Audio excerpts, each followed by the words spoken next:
All right, good morning, everyone. Thanks so much for joining us in the first in a series of quarterly workshops as part of the Pitt Green Suite, which is our green engagement programs for offices, labs, residents, and floors to live and work more sustainably on campus. My name is Emily Potosny, and I'm the Sustainability Engagement Manager from the Office of Sustainability.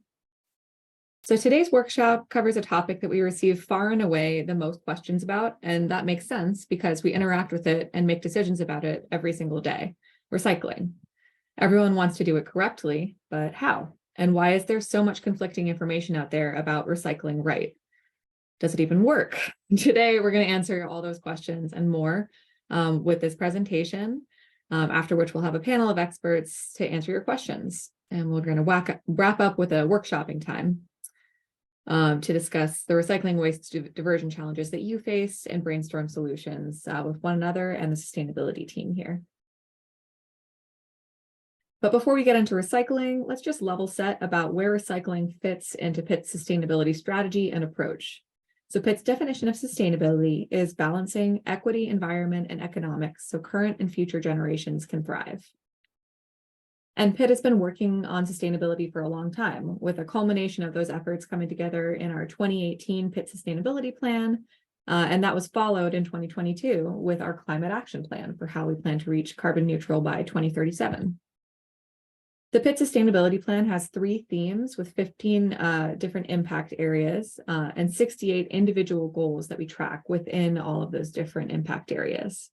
We actually just released our first progress report earlier this year on those 68 goals, and you can check that out at the link on our website through that QR code. So recycling falls under our stewardship category, where we have an impact area dedicated to how we manage materials and waste on campus. And we have several waste-related goals in the Pitt Sustainability Plan, but the biggest and broadest one is to reduce landfill waste 25% by 2030. This goal can be met in 2 ways, by reducing total waste produced and by diverting waste from the landfill through initiatives such as recycling, which we've had single-stream recycling here on campus since 2015 and added commercial composting in 7 buildings around campus in 2019. If you don't have signage on the containers in your office, we do have this signage available in multiple sizes and orientations on the zero waste section of the Pitt Sustainability website. These 2 methods are part of a general strategy called diversion, or diverting waste from the landfill, which I will use as an umbrella term throughout this presentation. And here's what we can currently recycle in the single stream recycling bin. The bin's typically paired with all trash bins around campus. Paper and cardboard, metals, glass, and plastic bottles, jugs, jars, and containers. Empty, clean, and dry containers in particular. And here's where the questions usually arise. Why are the items on here more limited than you might have seen in the past, or that you might have been able to put in your curbside bin at home? Can we really only recycle plastic bottles, jugs, jars, and containers? So to answer those questions, we're going to have to go back into the history of recycling and how that got us here today. So here's a bit of a timeline for recycling in the US and in the Commonwealth of Pennsylvania. So starting off way back before the 19th century, recycling began in the US at the Rittenhouse Mill in Philadelphia. This was the first recycling plant in the US, built in 1690. And what they made here was paper products. So those paper products were made from a combination of pulps that were mainly sourced from rag linens. And how they would collect those linens and cloth materials is they would have an individual similar to scrappers today that would collect material door to door, collecting linen and cotton rags that were then used at the mill to produce paper that was sold to printers for books and newspapers. Otherwise, materials back then were pretty much all reused. There wasn't a lot of material that was discarded or single use. Then around the late 19th century, we have our first city trash separation of metals and glass, and that didn't really last long. Most programs ended before the 20s. Scrapping was still the main means of separation. So individuals coming around and collecting materials that had a value in some market and delivering that material themselves. Then around World War II into the 1950s, there are major efforts to get the most out of materials in the US. There were successful scrap drives across the country for rubber, linens, paper, metals, even records were collected to support the war effort and having material to produce all the different items that we needed to support that effort. So after World War II, we do begin to see plastics proliferate as it becomes a lot cheaper to produce than paper, glass, metal, and other packaging materials, though plastic itself was invented as a material for consumers all the way back in 1907. But it was in the 1950s that we started to see it marketed around things like the baby boom for civilian use and marketed for convenience, as it was lightweight, cheaper, kept food fresher, and was less breakable. So at the same time that this was happening, plastics were an important contribution to the wartime efforts. So nylon was invented as a synthetic silk in 1935 and proliferated during the war for parachutes, ropes, armor, helmets, and more. Plexiglass was also used as a lighter alternative for airplane windows. And during this time, we see plastic production in the US increase 300% during the wartime effort. So by the 1960s, plastics were a part of a more convenient single-use lifestyle. And in conjunction with that, we see curbside recycling collection becoming more common as cities had to manage larger volumes of disposable materials. But these were typically still source separated into paper, metals, and glass. It's around the same time that we have Pennsylvania creates its first solid waste management act, not a recycling act, but state legislation to manage the movement of materials to landfill. And then by the 1970s, there was growing backlash to litter and waste, and that coincided with the modern environmental movement, including public criticism surrounding chemical and petroleum manufacture, highlighted through initiatives like, campaigns around things like Love Canal, the burning of the Cuyahoga River, Rachel Carson's Silent Spring addressing DDT, and more. And recycling as a moral obligation was the focus of national campaigns like Keep America Beautiful, an organization made by the collaboration of a number of American corporations, mainly beverage companies, who also created the Crying Indian PSA that you might be familiar with Italian-American actor Iron Eyes Cody. So in the 1980s, we start to see single-stream recycling proliferate as a curbside collection method where you put all of your materials for recycling into one bin.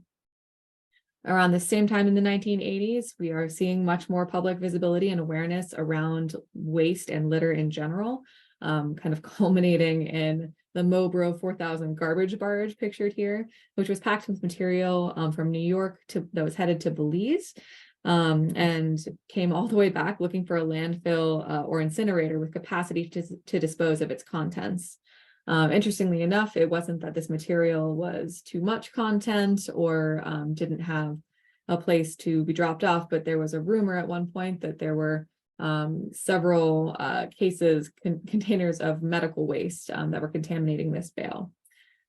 So nonetheless, this is a significant incident in the history of recycling and waste in the US in the public image. In the 1980s, Pennsylvania also passed its recycling legislation, Act 101 in 1988, which requires municipalities with over 10,000 residents to provide recycling for those residents. And we do see Keep America Beautiful continuing to proliferate and promote anti-litter campaigns and community cleanups in partnership with state departments of transportation and other groups nationwide. So now we're going to watch a video explaining how plastics are made. This video is from the Plastics Industry Association, which is a trade group. So we're just going to watch the portion that explains how the base materials are made to form a plastic bottle in this instance. But why?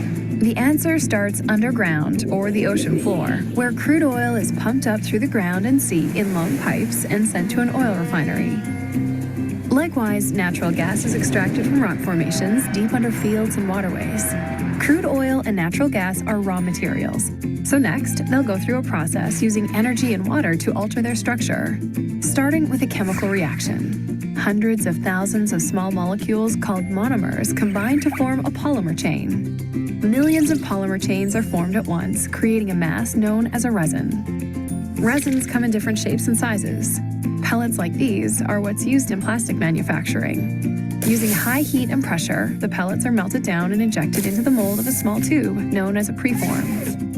Once heated back up, air expands the tube open like a balloon in a blow mold. and as it cools down, finally starts to take shape. That's when it looks like the bottles you see in stores. The main takeaway from this last video: plastics are made from petrochemicals. Plastics are made from fossil fuels, though bioplastics can be made from plant starches into similar polymers. And plastic manufacturing continues to grow. In fact, plastic manufacture and consumption is expected to almost double by 2050, a time that's been deemed peak plastics, as you can see in this graph over here from Grid. We in Southwestern Pennsylvania are already seeing this ramp up. The Shell ethylene cracker plant in Monaca, Pennsylvania is projected to create roughly 3.5 billion pounds of polyethylene pellets each year, and it's the first of several cracker plants proposed in the Ohio River Valley. Most of this material is expected to be bought by manufacturers in Asia, where they'll be used to manufacture consumer and industry goods of all kinds, and in many cases end up back in the US as parts of those products and packaging. All to say, this curve is driven by demand and projected demand over the next 30 years. The reason for this proliferation of plastics are many. It remains a relatively cheap material to produce and is responsible for many innovations that have improved human life, from medical and lab equipment to lighter, more fuel-efficient and safer vehicles to computers and cell phones. Even solar panels are made from polymers, from plastics. This is not to mention the less visible plastic that dominates the materials in our daily lives. Cars and planes are more than 50% plastic by volume, and more clothing is made out of plastic these days, in things like polyester and nylon, than natural fibers like cotton or wool. At the same time, plastics have proliferated for their convenience as packaging and single-use items, which were marketed as a time saver and kept purchases fresher at a lower cost than existing packaging like glass and paper, if you recall from our timeline looking back at the 50s and 60s. But this comes at a cost that we now know well. This material is built up in our oceans, overseas, in our landfills. Plastics weren't created with recycling or reuse in mind. They were created as a product that was intended to improve human life. So you may have heard that only 9% of plastics ever made have been recycled. Recent estimates actually estimate that recycling rates for plastics are even lower, around 5%. And that itself may come as a surprise because of these symbols here. So the codes you see on the bottom of plastics with this chasing arrow symbol around them, they are resin indicators. These are important numbers for manufacturers, but they alone do not indicate that an item is recyclable, despite the chasing arrow symbol that has become synonymous with recycling. The use of this symbol is not regulated and is not an official designation of any kind. Not all plastics, all these kinds of resins, work well and retain their integrity through reprocessing, and most can't be combined with another kind of resin for remanufacture. The easiest kind of plastics to spot and the most valuable for remanufacture are number 1, PET, and number 2, HDPE. These are the most common materials used in bottles, jars, and jugs to contain liquids. So the resin indicators themselves are, again, important for manufacturers to know, but really do not concern the consumer if their attention were not drawn to it by this chasing arrow symbol. In fact, this chasing arrow symbol was made by a 23-year-old USC grad student, Gary Anderson, who won $2,500 in a design contest in the 70s from the Container Corporation of America for his winning design, which was based around MC Escher's drawing of a Mobius loop. You can see that right here. The label was intended for use on cardboard, but was quickly adopted in the public domain and proliferated as a marketing tool rather than an informal symbol. So again, resin indicators are not something the public broadly needs to be aware of. Manufacturers do need to know the specific kinds of resins for remanufacturing purposes, as some of these materials, namely polystyrene, polyvinyl chloride, and polypropylene, have never been economically viable for recycling, like metals, glass, cardboard, and paper have. So why go through all the trouble of labeling plastics with the chasing arrow? Doesn't that just sow confusion among the public? So now we're going to watch a clip from a PBS Frontline documentary released in 2020 called Plastic Wars. The reporter in this documentary went through the libraries of various petrochemical industry groups and interviewed the key players in many of these campaigns throughout the 70s and into the 90s during that proliferation of plastics and creation of single-stream recycling collection. This first clip will address the time period after plastics proliferation into the 60s and 70s with the burgeoning environmental movement. Back then, one of the vice presidents at the Society of the Plastics Industry was Lou Freeman. He now heads a local environmental coalition, but he remembers a pivotal board meeting in the late 80s when the industry was worried about its public image. The vice president of the DuPont company pulled me aside and said, you guys better get up to Wilmington. There's dissatisfaction about what's going on with the solid waste issue. We took a trek up to Wilmington, and this one DuPont executive, he said, I think if we had $5 million, which seemed like a lot of money then. $5 million. If we had $5 million, we could solve this problem. They created the Council for Solid Waste Solutions, drawn from their ranks of big oil and petrochemical companies that made plastic, like Amoco, Chevron, Dow, and Exxon. The group had a plan and turned to a veteran of the industry, Ron Leesmer, to execute it.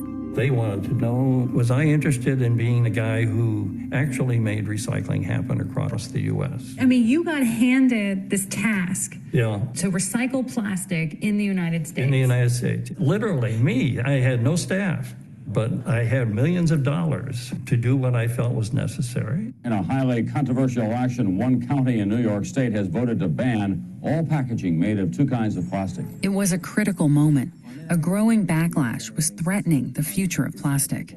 In what may be part of a national trend, the City Council of St. Paul, Minnesota, voted to outlaw the use of polystyrene plastics. Leesmer was sent to Minnesota on an urgent mission.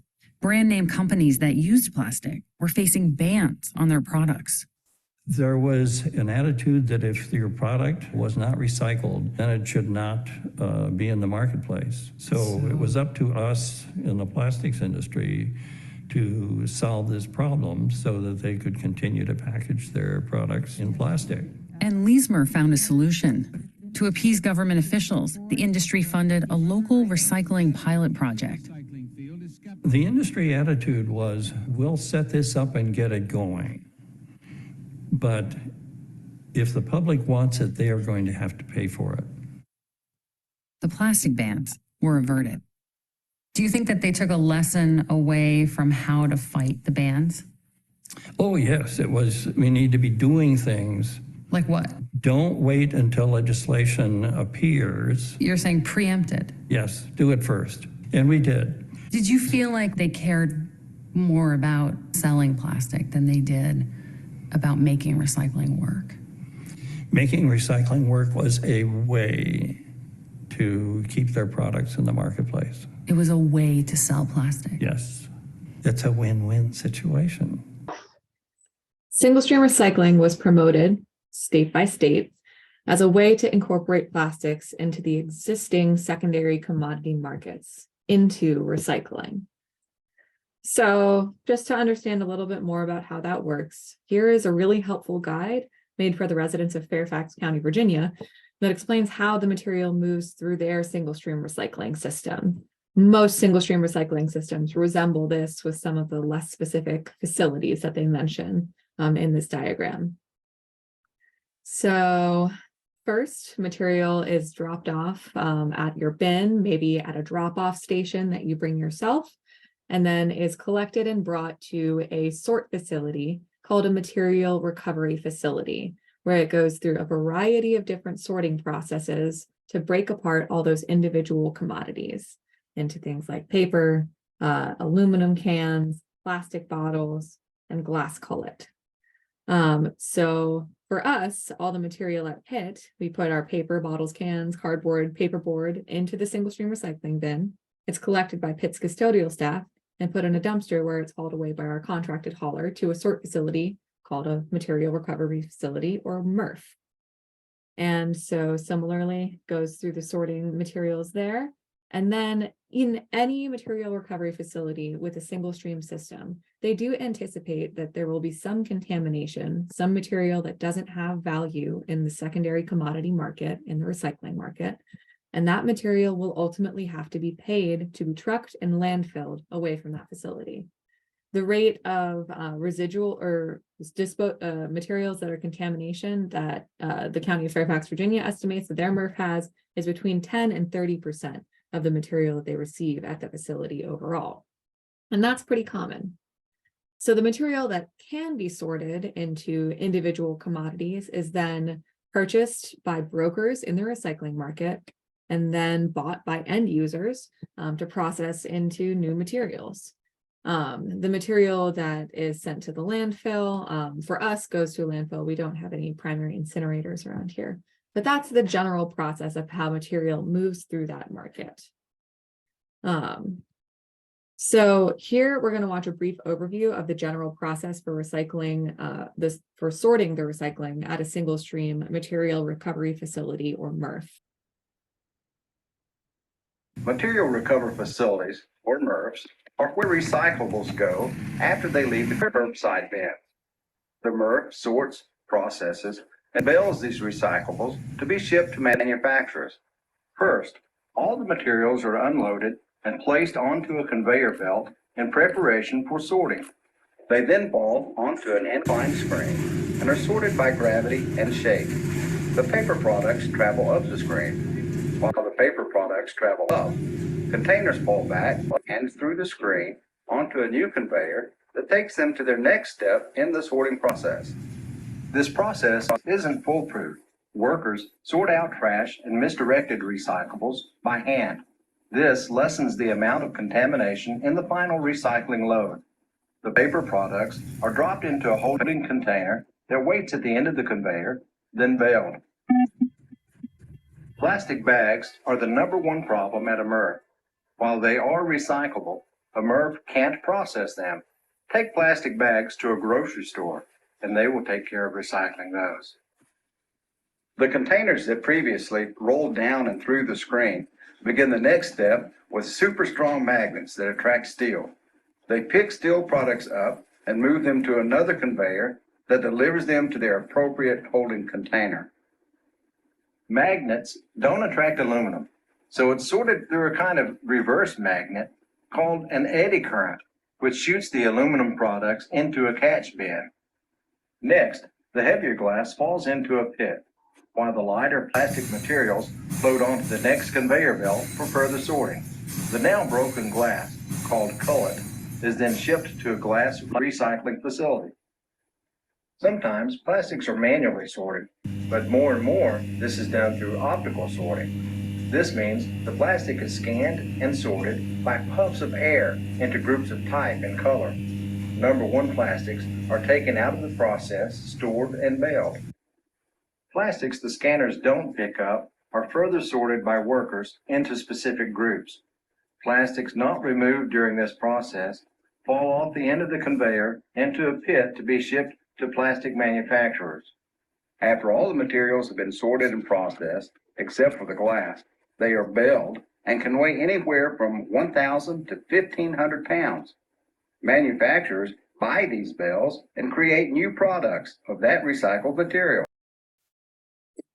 All right, so as you can see, MRFs are doing a lot to keep up with the changes in the material that they receive. But even if more MRFs can sort the material, what ultimately determines if something is recycled is if it is bought. And that has everything to do with a free market.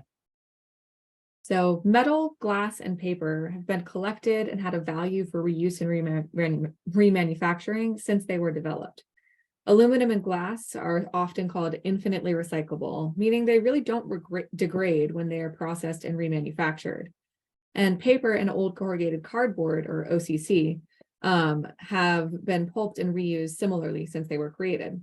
These systems were well established, and generally there was good enough value in the material and good enough infrastructure to process the material that it made economic sense for most families to save and scrap these materials, or for the neighborhood scrapper to pick them up, like we talked about earlier.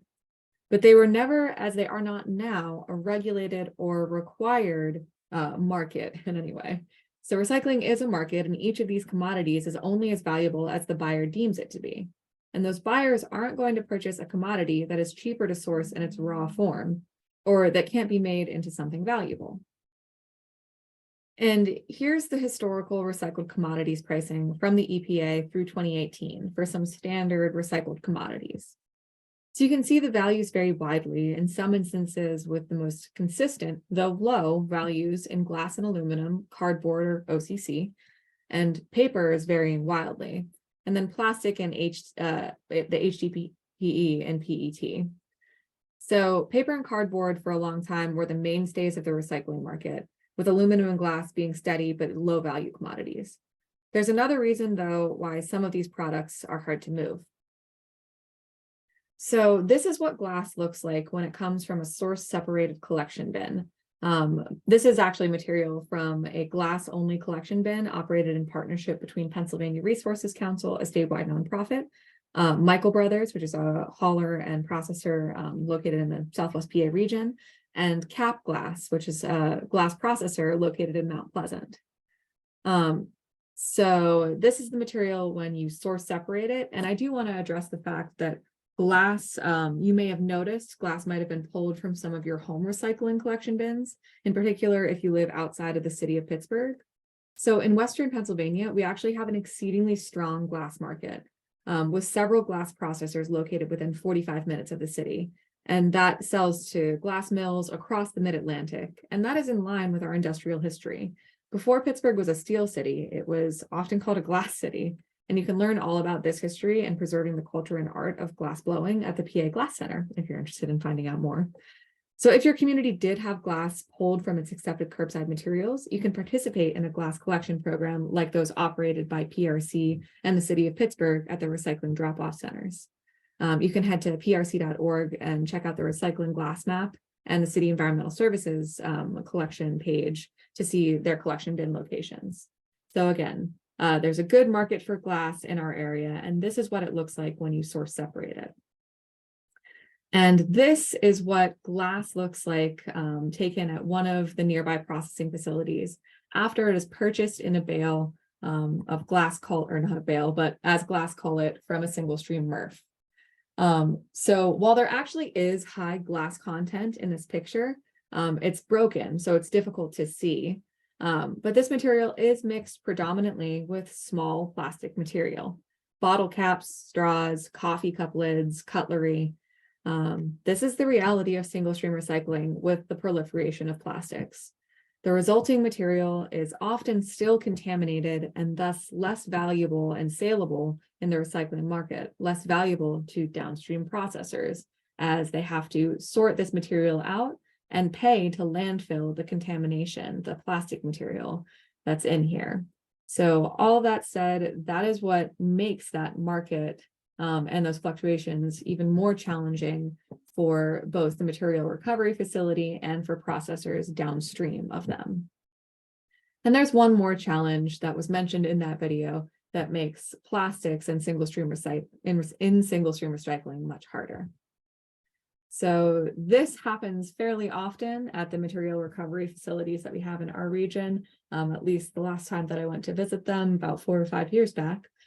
So plastic bags and plastic films actually act as a sort of gumming up of the works at the material recovery facilities as they go through processing all of these. They'll have to stop and completely halt operation to remove these materials from time to time, as you can see the workers doing here, literally cutting these plastic bags and plastic films free from the gears of their operation. So plastic bags do in particular make it that much harder to operate and turn a profit in an already challenging market. So what's the deal with plastics and why aren't they all recyclable to begin with? Why are they marked and marketed as recyclable if they actually make recycling, especially single stream recycling, harder to turn a profit? So we'll go back to the PBS Frontline documentary, Plastic Wars, to learn more.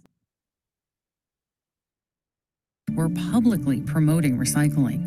Privately, the industry had long expressed doubt it was ever going to happen on a broad scale. One internal document from the Society of the Plastics Industry cautioned, the techniques of cleaning and separating the mixed plastics has not been developed for large-scale economic application. Another said, there are no effective market mechanisms for mixed plastic. And this document was candid.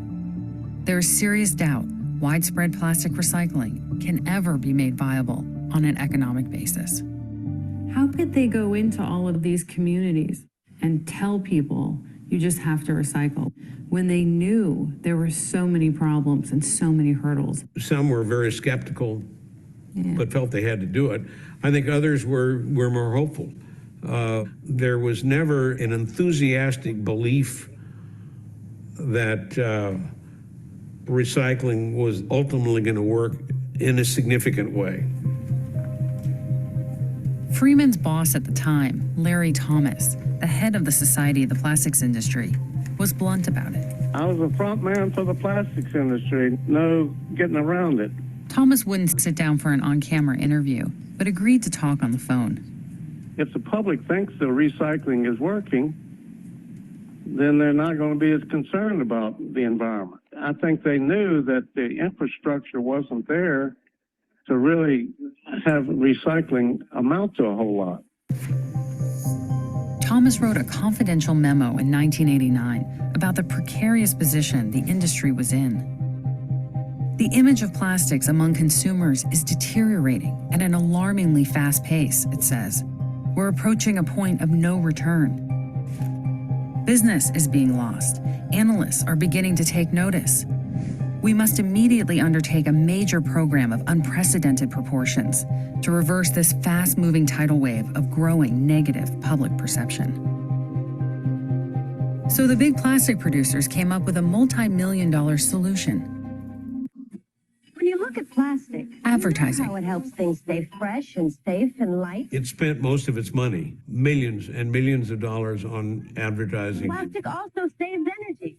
to tout the virtues of plastics as a way of heading off the criticism the industry was experiencing. When we started that advertising program, I think the image of plastics was in the mid-30s. So, 30-35% favorability. That's pretty low. If you're in politics, you're in deep trouble with a 35% rating. The possibilities of plastics. When they were running the advertising on television, they were not about how plastics can be recycled, but all the wonderful things that plastics bring to us. Plastics make it possible. The fact that you now don't have to worry about dropping a shampoo bottle that was made out of glass on the bathroom floor because it's plastic. And there's nothing wrong in an industry promoting those kinds of things, but that's not addressing the problem that people are criticizing you about. And it worked? And it worked.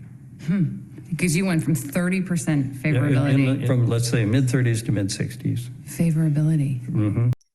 So if you're interested in learning more about the history of how single-stream recycling came to be and the plastic and petrochemical industry's role in it, I'd highly recommend watching the rest of this documentary. It came out in 2020 during the height of the pandemic, so very much went under the radar, but it's under an hour long and a really incredible piece of investigative reporting full of one-on-one interviews with more of these key players in the plastics, petrochemical, and recycling industries at the time that these decisions were made.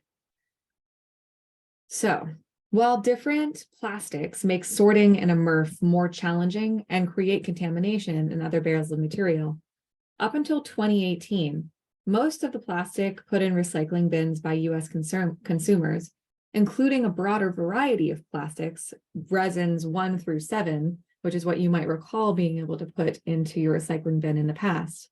Most of that was bought by buyers overseas, mainly in China.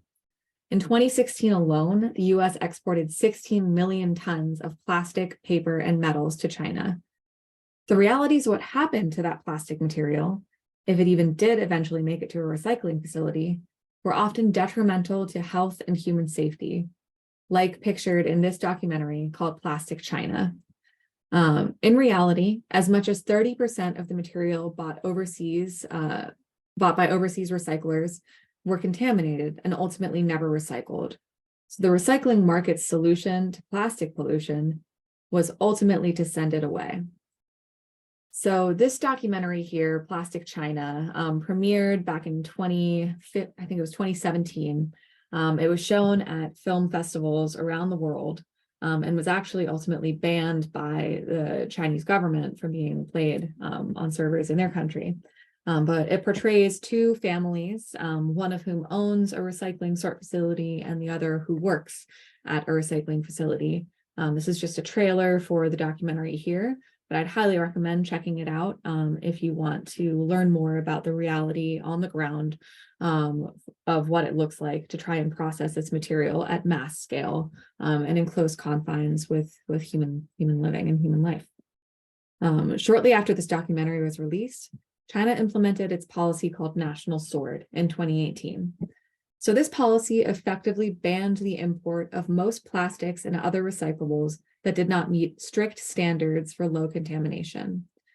Immediately after this policy was implemented, US plastic waste was bought by recyclers in Vietnam, Malaysia, Thailand, and Cambodia, Bangladesh, Laos, and Ethiopia, but many of these countries have since had to implement stricter import standards themselves due to the overwhelming volume of plastic waste.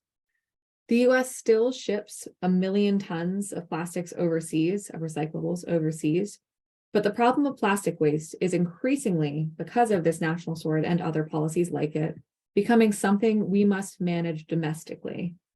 And while this makes for a challenging economic reality for MRFs at present, many are unable to operate a profit while having to pay to landfill plastic waste that arrives at their facilities, as I mentioned before. This might not be such a bad thing overall.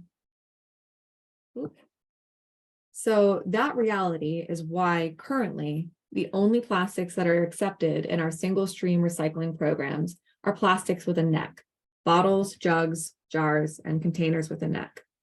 As I mentioned before, these are typically PET and HDPE number 1 and number 2 resins.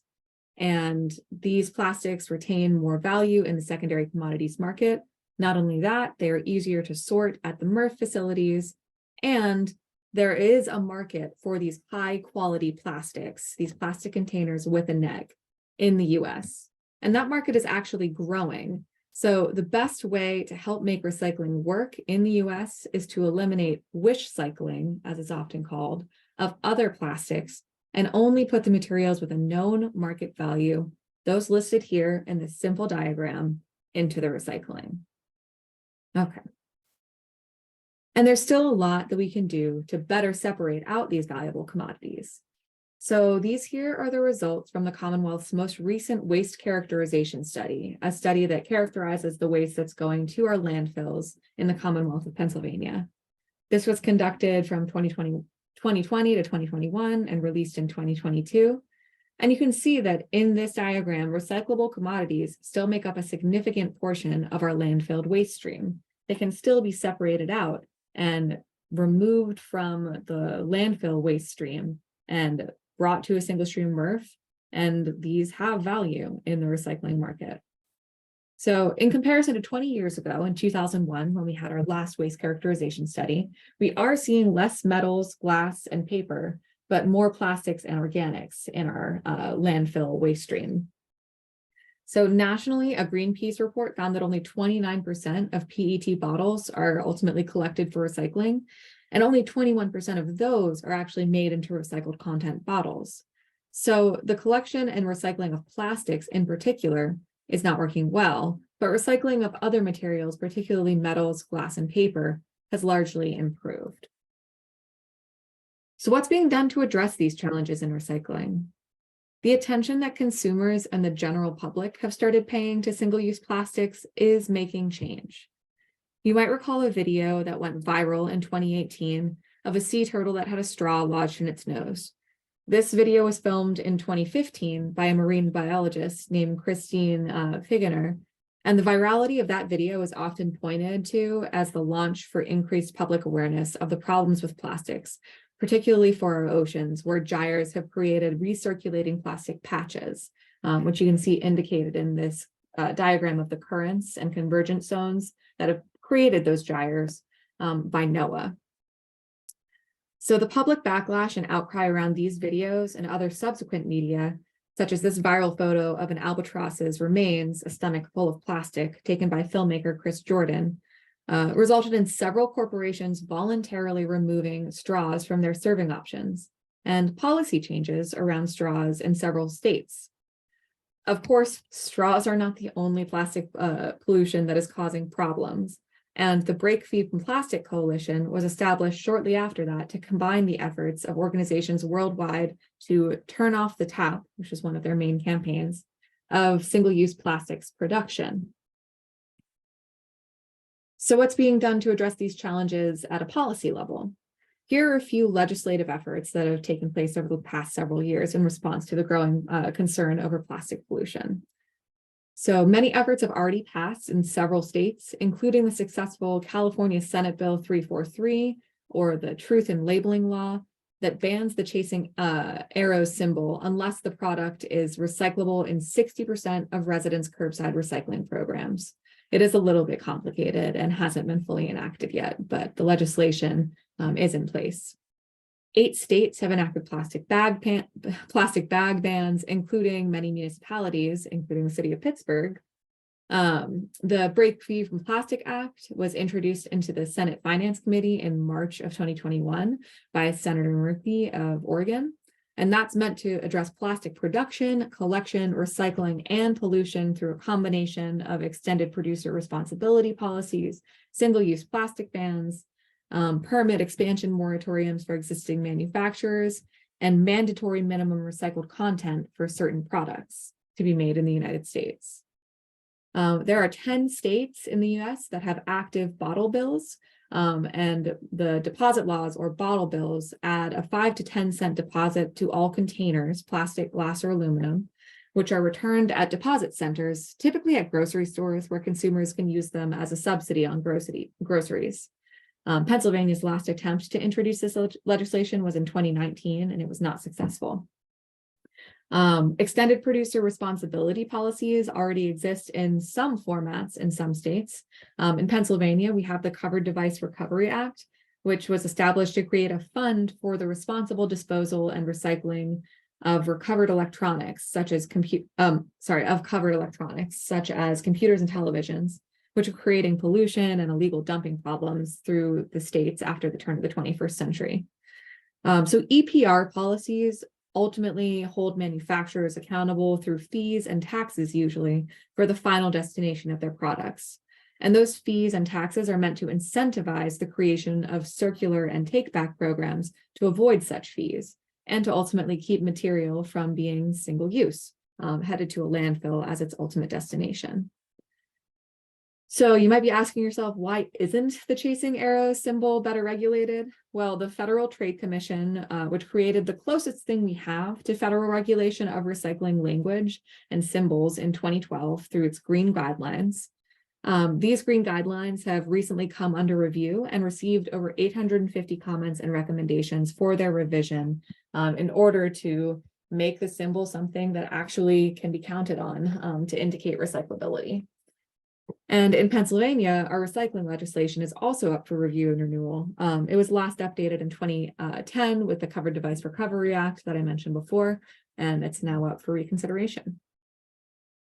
So in addition to policy efforts, there are industry efforts for transparent, honest, and understandable labeling as well. Keep America Beautiful has created the How to Recycle initiative to remove the confusion around the chasing arrows symbol. And they attach this kind of labeling to a number of different commercial products that you've probably already seen at materials you buy at the grocery store. And this is meant to help indicate to folks whether something is universally recyclable or widely recyclable, as they call it here, sometimes recyclable, meaning it depends on what is accepted in your community. You might have a material recovery facility or a market for certain kinds of plastics that aren't otherwise available more broadly in single stream recycling collections, or they might be recyclable through store drop-offs like plastic films, which you heard mentioned in the Murph video earlier.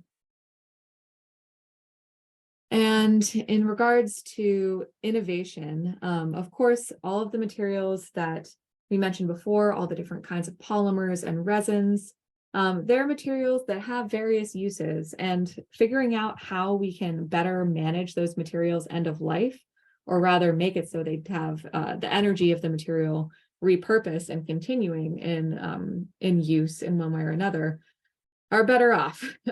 So there are a number of initiatives and tons of research that's being done into different kinds of chemical recycling of these different materials. For instance, there is an Oregon-based company called Agilix that breaks down hard to recycle and contaminated plastics to their molecular level. And those can then be made into high-grade synthetic oils, chemicals, and other plastics. We actually have research going on here at Pitt that was just on the cover of the Journal of Chemical Theory and Computation. And their research is focusing on optimizing a pyrolysis technology, which can chemically recycle waste plastics into more valuable chemicals. Then when we talk about 3 through 7 plastics, 1s and 2s generally have a good market in the US already, as we've discussed. There are a number of innovations occurring as well. PureCycle Tech is a company that has a patented process to remove the color, odor, and contaminants from polypropylene plastics, which is used to make things like bottle caps, and then turn it back into a virgin-like resin that can be used as plastic pellets for new materials.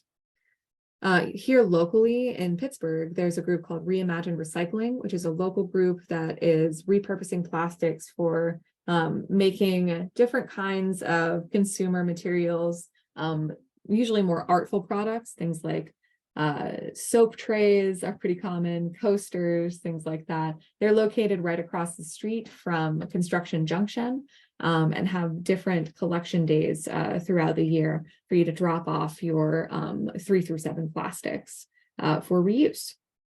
And then there are reuse innovations happening as well to avoid single-use products and plastics overall. There are a number of companies that are creating a cup reuse system that's mobile for large-scale events. 2 of them that I'm familiar with are called Turn and R Cup. Similarly, you might have seen advertisements for a company called Loop that has partnerships with different consumer products like Haagen-Dazs is one of the most recent ones that I remember, for refilling containers for these common consumer products.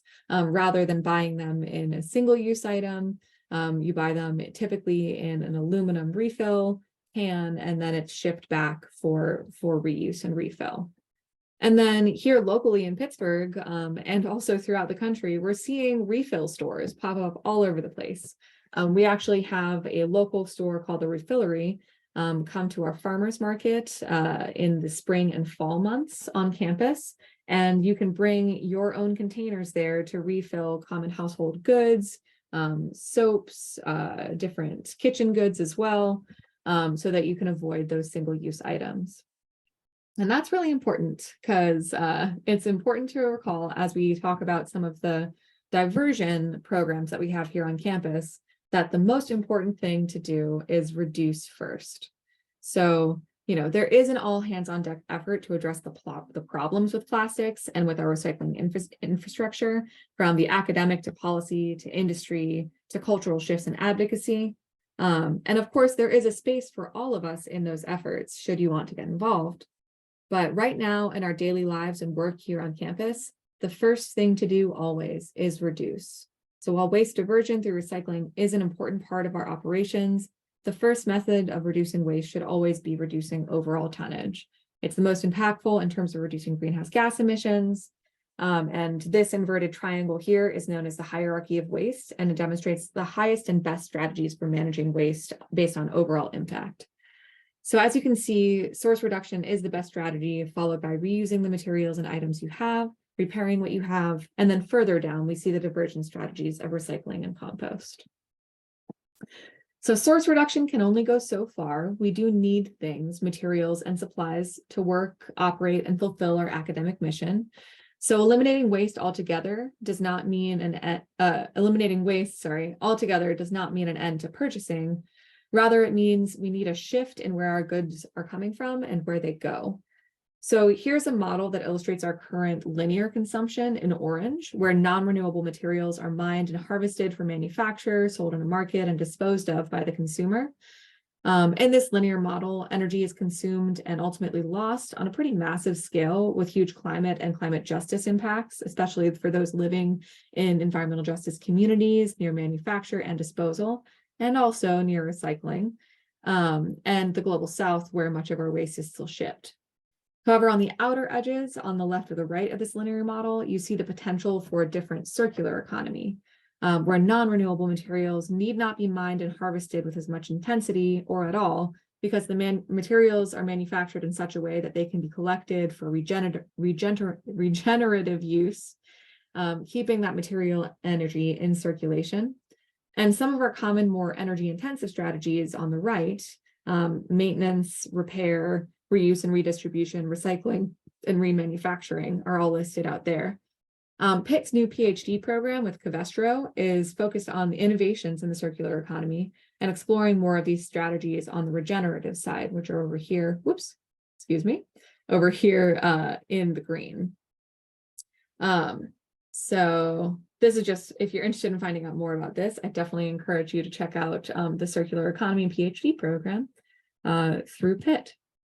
So Pitt's doing the work at the institutional level to support expanded recycling infrastructure by building recycled content requirements into our purchasing and supplier contracts, along with other sustainability and diversity initiatives. So you can support recycling by choosing recycled content materials when you purchase.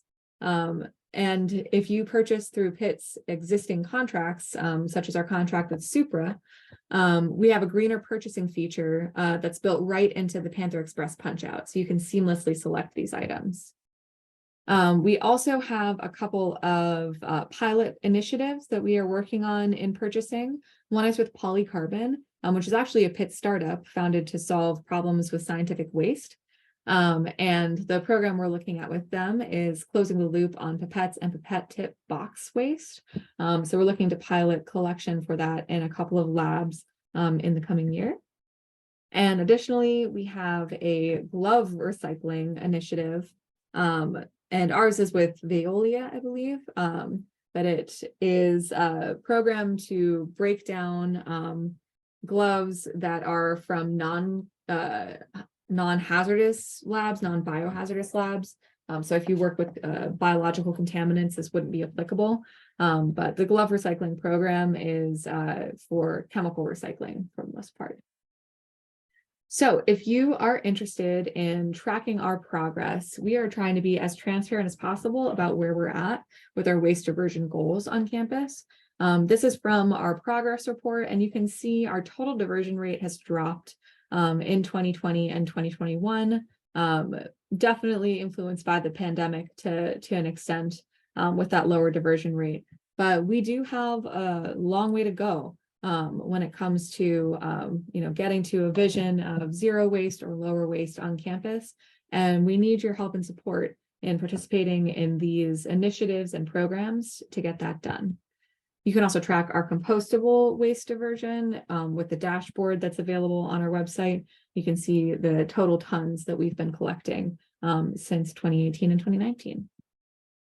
So a couple of other initiatives that you can participate in. To cut down on single-use items, Pitt does have a goal to serve 50% of our to-go meals and beverages in reusable containers by 2025. So if you buy food from the Perch or the Eatery on campus, you can participate in this Aussie Reusable to Go program, where you can order your food in one of these containers and return it to one of these collection bins at the Perch and the Eatery on campus. Since 2014, Pitt has worked on a bring your own bag program to help reduce single-use plastic bag waste. So if you're on campus and you need a plastic bag, you're going to be asked to pay a 25-cent fee for those bags, which goes into Pitt's Green Fund, or 50% of it goes into Pitt's Green Fund to support sustainability initiatives run by students on campus. And this is meant to cut down on the roughly 14,000 plastic bags that we were using each year. So bring your own bag. We also have the Bring Your Own Cup initiative that encourages the use of reusable cups when purchasing drinks on campus to cut down on the nearly 12,000 single-use cups used on campus each week. So when you bring your own cup, you can get a $1.50 discounted price for your coffee or tea, or 25 cents off all espresso drinks at campus coffee cart locations around campus. And of course, just to refer back to our standard recycling around campus, be sure to recycle right and recycle often, as you've likely heard. And if you're looking to drop off compost, you can head to our website to find the 7 or 8 locations across campus where you can drop that off. Pitt has also implemented several specialty diversion and recycling programs to divert waste from the landfill. You can go to the link that is going to be posted along with this video to see a map of all the locations where you can drop off empty inkjet and laser toner cartridges, batteries, cell phones, and other devices with lithium-ion batteries, medication, textiles, and the pilots for our glove and lab plastic programs that are coming up. So we have a quick little diversion game that we can play, but I'm going to skip through it as we're near the end. But just to give some quick answers to what you can do with these materials on campus. So a broken leash like this can be disposed of, the fabric part, in one of the textile recycling bins around campus. The part with the metal you could separate and scrap if you wanted to, but this portion would need to go into a landfill otherwise. Cups from a typical coffee shop. So this is where there are some hidden plastics. So you might think that this is one that you could put in the recycling. It's made of paper. Unfortunately, there are hidden plastics throughout a lot of packaging materials, and hot cups are one of those items. So unless these cups explicitly say that they are made with compostable resin, with a PLA, which is one of those resins, these are actually going to be lined in plastic, and thus your typical coffee cup is going to be a landfill item. It should not go in the recycling. Bottle caps. So we get a lot of questions about bottle caps, and the short answer is, if it is on the plastic bottle that you put into the recycling, that's not going to cause a problem. But if it is already removed, you should put that into the trash, because these small items end up as the contamination, like we saw in the image of the glass from the recycling facility. These small items end up as contamination plastics more often than not in those material recovery facilities. So put them in the trash. For this item here, if this was a standard plastic cup, just a regular old plastic cup, it would be a landfill item, because the only plastics that are recyclable are plastic bottles, jars, jugs, and things with a neck. So regular plastic cups would be trash. This item is actually a PLA or bioplastic cup, and it is certified by BPI, which is a third-party group that the compost hauler that we work with on campus accepts their materials. So this could go in any of the compost at the 8 buildings around campus that have compost collection at them. Similarly, this greasy pizza box, the cardboard itself, were it not greasy, would be something you could recycle. But since it's covered in this oil and grease and this food waste, this can be placed in the compost collection around campus. If you have a portion of this box that isn't greasy, you could rip it off and place that cardboard in the recycling. Similarly, this box here, the cardboard is recyclable. However, all of the tape that's around the box is not going to be recyclable. So you need to remove all of that tape and flatten the box in order to recycle it. So that's the quick answer on these items and where you can put them on campus. Finally, if you want to learn more, I do have a lot of recommendations for where to look next for both local recycling from home, if you're interested in more of the history and market of recycling, and then resources that we have for recycling and waste diversion here on campus. We have a video up on our YouTube page about more of that sustainable purchasing and how you can help Pitt to make strides in its sustainable and diverse purchasing goals, and also help to promote recycling as an industry by choosing recycled content. And then all of our zero waste resources for that signage, where you can find stuff on campus to drop off your materials. That's all on the zero waste page linked here. And we also have coming up on Wednesday, a little bit of a deeper dive into plastics that is provided by Bush Systems, if anybody is interested. All right. So that is it for the video that we'll be talking about today. If you have any further questions, feel free to contact me directly or drop into our Pitt Sustainability office hours, which are the second Monday of each month from 10 a.m. to 2 p.m. Available virtually or just drop off at Benedum Hall in room 153D in the Mascaro Center for Sustainable Innovation. I hope I can see some of you there, and thank you so much for your time today.